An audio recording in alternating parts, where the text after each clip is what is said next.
फाल्गुन के शुक्ल पक्ष की आमल की एकादशी का महात्म्य मैंने सुना दिया। अब चैत्र कृष्ण पक्ष की एकादशी का क्या नाम है, यह बताने की कृपा कीजिए। तो भगवान श्री कृष्ण बोले कि राजेंद्र सुनो, मैं इस विषय में एक पापनाशक उपाख्यान सुनाऊंगा जिसे चक्रवर्ती नरेश मानधाता के पूछने पर महर्षि लोमस ने कहा था। मानधाता बोले कि भगवान, मैं लोगों के हित की इच्छा से यह सुनना चाहता हूँ कि चैत्र मास के कृष्ण पक्ष में किस नाम की एकादशी होती है, उसकी क्या विधि है तथा उससे किस फल की प्राप्ति होती है। कृपया ये सब बातें हमको बताने की कृपा करें। तो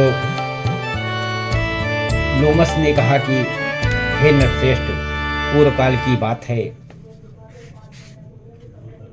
अप्सराओं से सेवित चैत्ररथ नामक वन में, जहाँ गंधर्वों की कन्याएं अपने किन्नरों के साथ बाजे बजाती हुई विहार करती हैं, मंजुघोषा नामक अप्सरा मुनिवर मेधावी के मोहित करने के लिए गई। वे महर्षि उसी वन में रह करके ब्रह्मचर्य का पालन करते थे।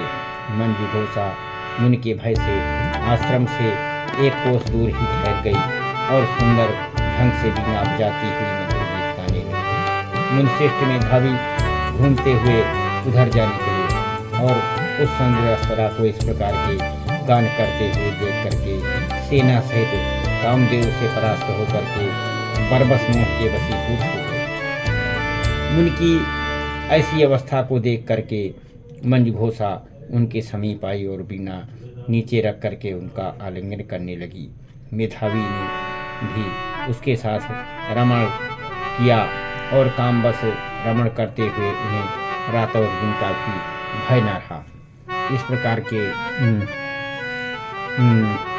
कार्य से मुनि चित्त सदाचार का लोप होकर के अप्सरा के साथ रमण करते उन्हें बहुत दिन व्यतीत हो गए। मंदघोषा देवलोक में जाने को तैयार हुई।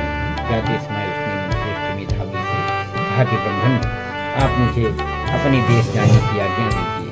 मेधावी बोले कि देवी, जब तक सवेरे की संध्या न हो जाए तब तक मेरे ही पास रहो। अप्सरा ने कहा कि अब तक ना जाने कितनी संध्या चली गई, मुझ पर कृपा करके बीते हुए समय का विचार तो कीजिए। लोमस जी कहते हैं कि राजन, अप्सरा की बात सुन करके मेधावी के नेत्र आश्चर्य से सकित हो उठे और उस समय उन्होंने बीते हुए समय का हिसाब लगाया तो मालूम हुआ कि उनके साथ रहते हुए 57 वर्ष हो गए। उसे अपनी तपस्या का विनाश करने वाली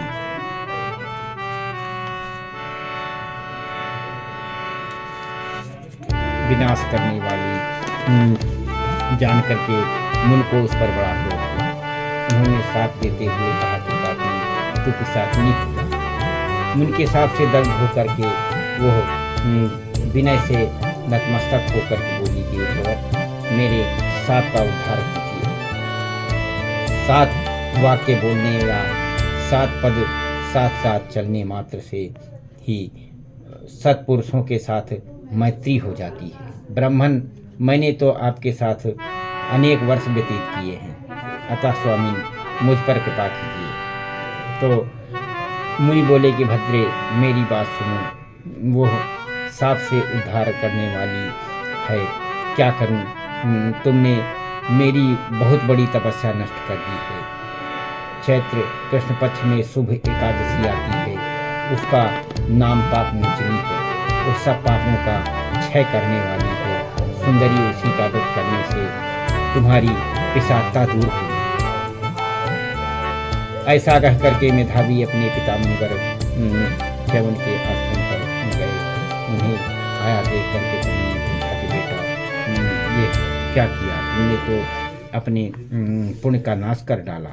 मेधावी बोला, पिताजी, मैंने अप्सरा के साथ रमण करने का पाप किया है, ऐसा कोई प्रायश्चित बताइए जिससे पाप का नाश हो जाए।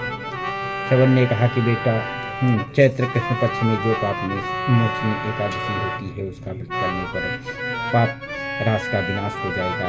पिता का यह वचन होकर के मेधावी ने उस व्रत का अनुष्ठान किया, उससे उनका पाप नष्ट हो गया और वे पुनः तपस्या से परिपूर्ण हो गए।